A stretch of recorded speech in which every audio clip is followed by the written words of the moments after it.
I'm gonna make you an offer you can't refuse. And hey, what's up? It's Griff. This is Griff Reviews Books, where I review books and do a little bit of poetry. Today I got a great book for you, The Bomber Mafia by Malcolm Gladwell, right here.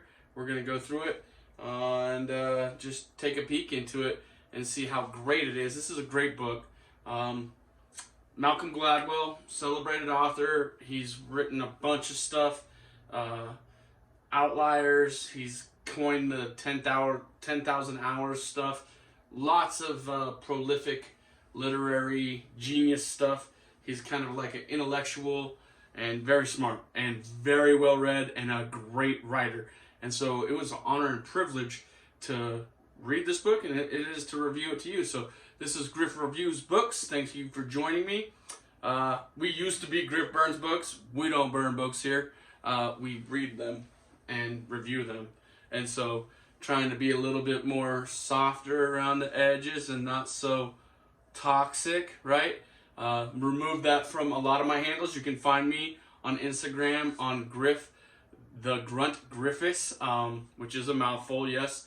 And also Robin Griff Griffiths on Twitter as well. I'm there, and on Facebook it's just Robin Griffiths, but really only my mom calls me Robin, so just a little information. Malcolm, great book, amazing read. I loved reading it. So The Bomber Mafia is about World War II, and specifically kind of the origins of what Malcolm says is the U.S. Air Force. He talks about the tactical school in Alabama, where they come up with theories and ideas of how to be better at war, pretty much. And specifically, how to use airplanes and aviation, specifically bombers, to win wars. And the book is kind of covered in two sections. So the first section really deals with the Bomber Mafia, the creation of this tactical school down in Alabama that would later become the U.S. Air Force.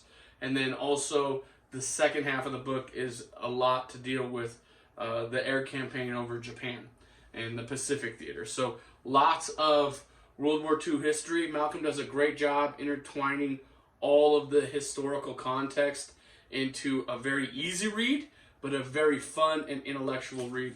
What I really like about it is it's easy to read, and then also there's some parts in it where the ideas of what would happen if this happened this way are kind of played with philosophically. So a great book. Let's dive right into it. I'm going to start at the end and just tell you kind of how the book ends. It's about World War II. It's history. It's not romanticized by any means, but it is very altruistic and noble history, where these men were trying to get tactical bombing and precision bombing done instead of area bombing done, right? And so I'm just going to fast forward right all the way to the end of the book here and tell you the very last sentence of it, which is perfect. And this is high altitude precision bombing. Curtis LeMay won the battle. Haywood Hansel won the war.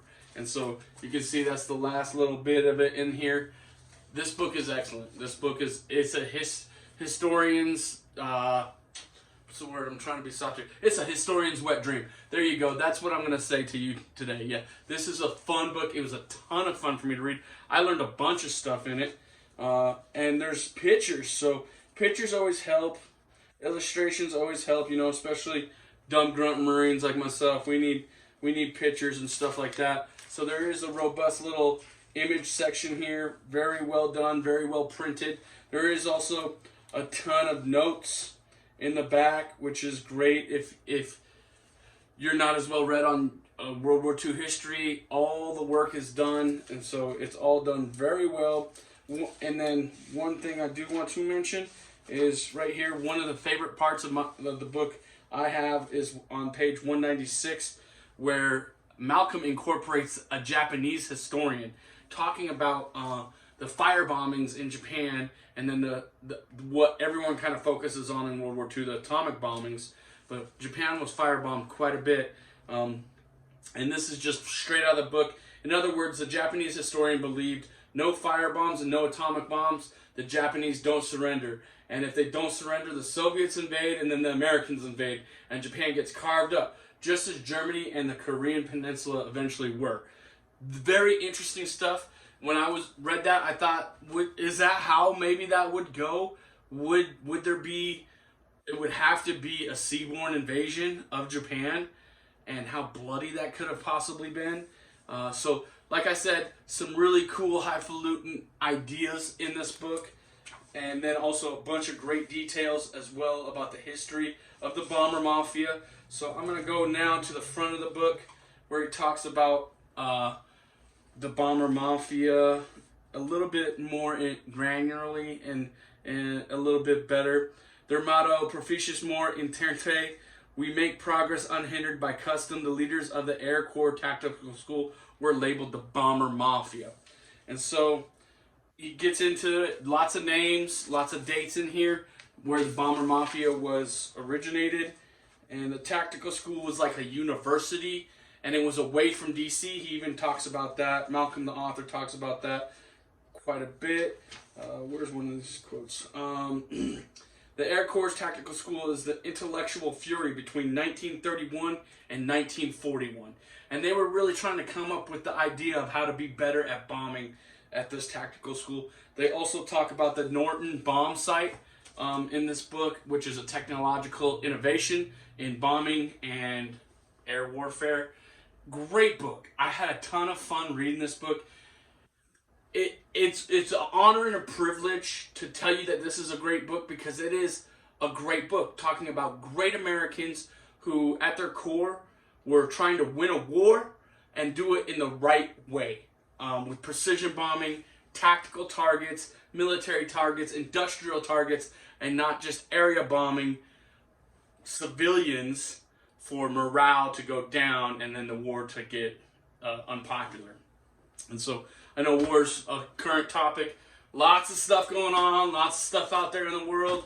Everybody, make sure you're taking care of your people. Watch your family, watch your friends. I recently just had my father pass away in April. Not that recent, but last weekend we moved my mom into a new apartment. Thank you so much for the help if you came out and helped us. It really means a lot to me just to see your face there, and support and any encouragement and everything that everyone's been showing us a lot of love. Check out Bomber Mafia, because it's good Americans doing great work that in 1,000 years they'll look back and go, wow, we should have tried to be more like those Americans that Malcolm Gladwell talks about here in Bomber Mafia. Go check it out for yourself. Lots of great history. It gets an A++ from Griff. It's one of my favorite books I've read and reviewed here. It goes on the top shelf for sure. Speaking about altruism during war, and speaking about doing the right thing when it's difficult, I want to share with you something that I kind of was reminded about in the Bomber Mafia from my own combat experience in Iraq. From my book, Burned in Babylon, Broken Bitter, but Not Ever Giving Up, the manifesto of Robin Ralph Griffiths, the toxic grunt, yes, a mouthful. But poetry has allowed me to tell the story of the little guy in a way that is concise. This particular little guy happens to be me. I'm not stopping there, okay? So don't worry, I'm writing more poetry, more coming at you. This poem is about when I invaded Iraq in 2003 with Task Force Tarawa, and we were delivering hospital supplies to Al-Qut, and I was committed to the mission of hearts and minds. Similar to kind of how they wanted to win the war the right way, I believed and still do that the U.S. military is on a mission to do good in the world and not evil. And I'll die on that hill. I think, yeah, there's lots of members of the military who might be criminals. There's lots of Marines who have a lot of rough around the edges, but they're pure of heart. And I really believed in the Hearts and Minds mission when I went to Iraq twice. And this poem is about that. It's in my book, Burned in Babylon. This poem is titled The Hospital Guerrilla Guide's Glory. Like I said, it's about supplying the hospital in Al-Qut right after the invasion in 2003.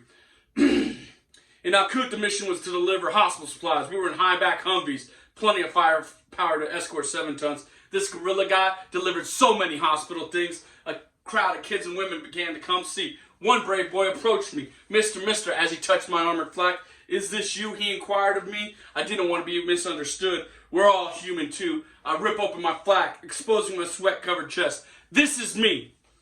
I began to beat my chest like King Kong, screaming like Tarzan. The brave boy started to mimic me. It was the end of a long day. Hospital supplies delivered. Mission accomplished. But now I had a fan club of Iraqi Tarzan children.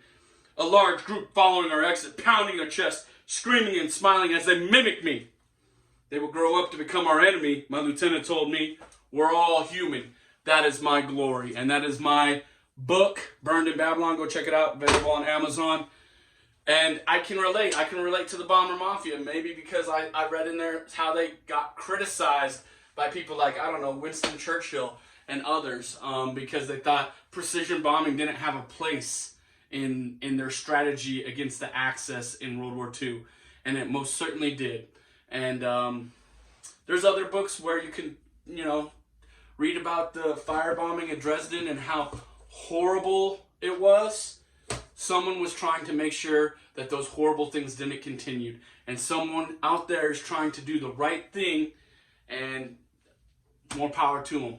And however I can help them, maybe if it's a little bit of poetry that is encouraging and positive and non-toxic, I'm working on it.